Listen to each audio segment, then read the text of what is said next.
Hello everyone, I'm Blair Pippin and I'm here with Tomas Lares, the CEO and founder of Florida Abolitionists. And we want to welcome you to the very first Abolitionists Live, our Facebook Live video. We're going to do many of these, but this is the very first one. And today, we want to take you back to the beginning because it was just about exactly 15 years ago that Tomas first learned about human trafficking.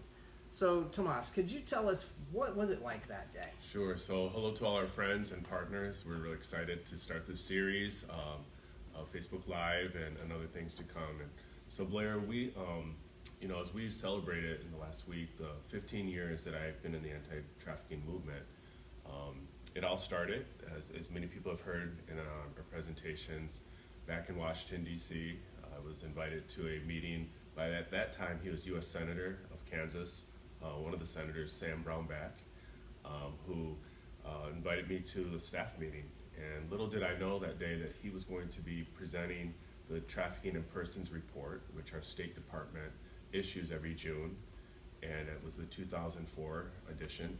And so I learned that there was actually modern-day slavery occurring on our planet, and that changed my life.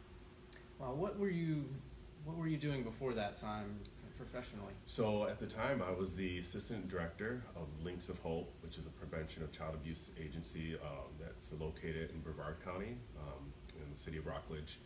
And myself and Father Joe McDowell were the directors, and we were preventing child abuse. And little did I know, seeing these kids in the foster care system, those who have been abused, neglected, that at the time they were some were victims of trafficking. And so it's kind of like how the light bulb turns on, connect the dots, and here I am now learning about human trafficking. Wow. So what did you do after that? Now you know. Yes. And you're already working with that population. What did you do after Well, that? so I came back to Central Florida. I lived in Melbourne at the time, and what can I do? And so we actually were able to organize the first human trafficking seminar there, and in Vieira, which is a new part of Melbourne, at the Rave Theater, gave us space, and we had over 100 individuals, organizations attend the first seminar. Brought some of the experts in the state that had been working actually since 1999 on the issue, even before the federal law, and that's where what was a birth at that time, the Rescue and Restore Coalition that we started.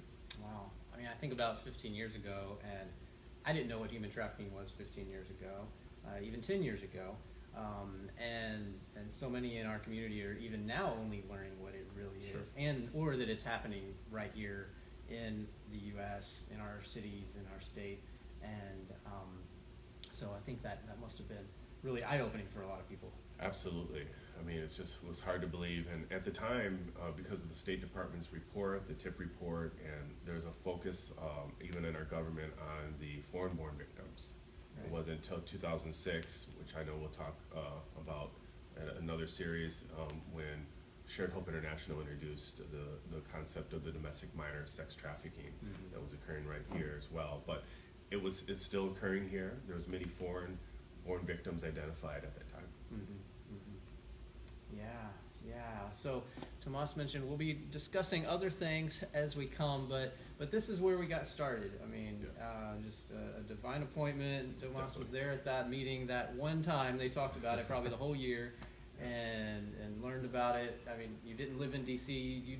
That was the only meeting you were going to, and now so many things have happened since then. And what's really cool too, Blair, is that U.S. Senator Brownback became then the governor of Kansas, and he was appointed February 1st of this year by the State Department as our ambassador at large for religious freedom for the United States.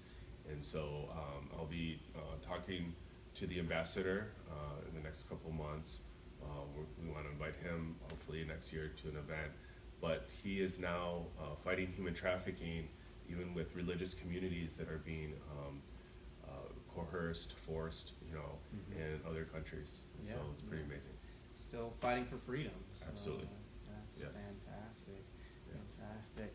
So thanks for taking time today to be with us, to watch this video. We really encourage you, if you don't follow us on our social media, follow us on Facebook, Twitter, Instagram, LinkedIn, and share this video. You know, if you have friends that you'd like to let them know about human trafficking, about Florida Abolitionists, the work that we're doing here to stop human trafficking, please pass this along to them, and please continue to follow us, and we look forward to sharing more videos. We will also have opportunities for you to even send in questions, things that you would like us to cover in these videos. We really want this to be a service to you so that you can learn more about human trafficking, so that you can get involved, and so that you can really join the fight to stop human trafficking right here in our community.